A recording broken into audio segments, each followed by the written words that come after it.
Back to Decision Desk 2024 coverage now, and the back and forth of jabs that continue between former President Donald Trump and Florida Governor Ron DeSantis over their immigration plans as of late. DeSantis's plan, titled Mission Stop the Invasion, No Excuses, is a clear jab at Donald Trump. It calls for an end to birthright citizenship. DeSantis has also endorsed the use of deadly force against migrants suspected of drug trafficking. Meanwhile, former President Trump says his plan is my plan. He's basically copied everything I do and say. Republican strategist Jon Seaton is joining us now. He worked with the presidential campaigns for Lindsey Graham, John McCain, and George Bush. Nice to see you this morning on this holiday week. So I feel as though this may become a theme, right? The two candidates share so much in common. The challenge will be, how do they, and maybe specifically here Ron DeSantis, differentiate himself from the former president on something like immigration? Yeah, I think it's really a tough challenge for Governor DeSantis. GOP primary voters are familiar with President Trump. They've voted for him sometimes up to 4 times over the past 7 years. And so there is a comfort level and a familiarity there. And so for Governor DeSantis to differentiate himself, to create a clear contrast and move people away from the former president into his camp is going to take a lot of creativity. And I think trying to just mimic or echo the former president's message is going to be a very, very challenging very challenging strategy for him. And are these ideas different enough? So the birthright citizenship, the use of force against cartel members or those who are smuggling people across the borders, are these strategies that will translate for those GOP voters?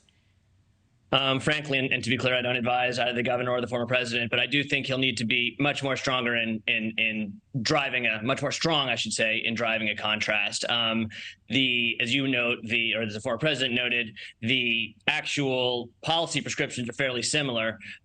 Where I think the governor can score some points is to say, hey, this guy was president for 4 years. He didn't get the job done. We still have a huge problem at our border. We still haven't fixed birthright citizenship.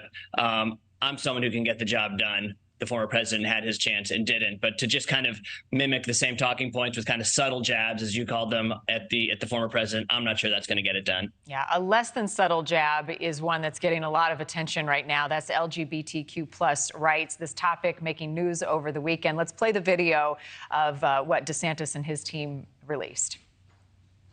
I will do everything in my power to protect our LGBTQ citizens. If Caitlyn Jenner were to walk into Trump Tower and want to use the bathroom, you would be fine with her using any bathroom she chooses. That is correct. In the future, can transgender women compete in Miss Universe? Yes.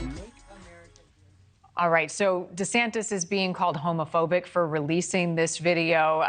We'll see if it continues to gain momentum. What's your read on this? Might this backfire in a big way?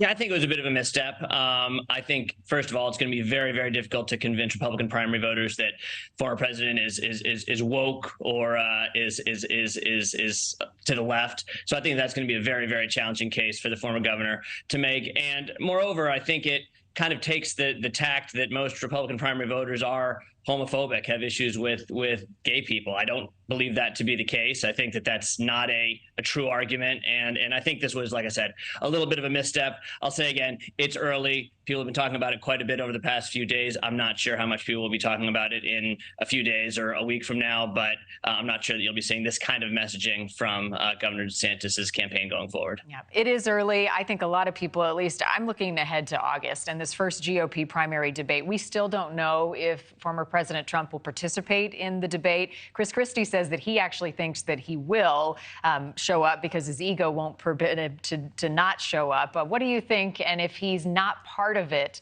how that may impact the debate in people's minds? Well, it's a little bit of a risk, right? To borrow a sports term, it's kind of a prevent defense. Figure you have a lead and you don't need to take too many risks to hold on to that lead. But it does open the door for someone else to have a moment in that debate, whether it's Governor DeSantis, although he said he may not come if the former president doesn't come, or one of the other very talented politicians who will be up on stage with or without former President Trump. So I think it's a bit of a risk. I understand what the strategy may entail, but yeah, it will be a primetime event. It's free advertising. It puts a lot of eyeballs onto all the candidates, and I'm not sure if he's going to show up or not, but I would say he'll be on at least one debate stage between now and the end of the primary season. Thank you for watching. Go to newsnationnow.com to find NewsNation on your television provider. And don't forget to click the red subscribe button below to get more of NewsNation's fact-driven, unbiased coverage.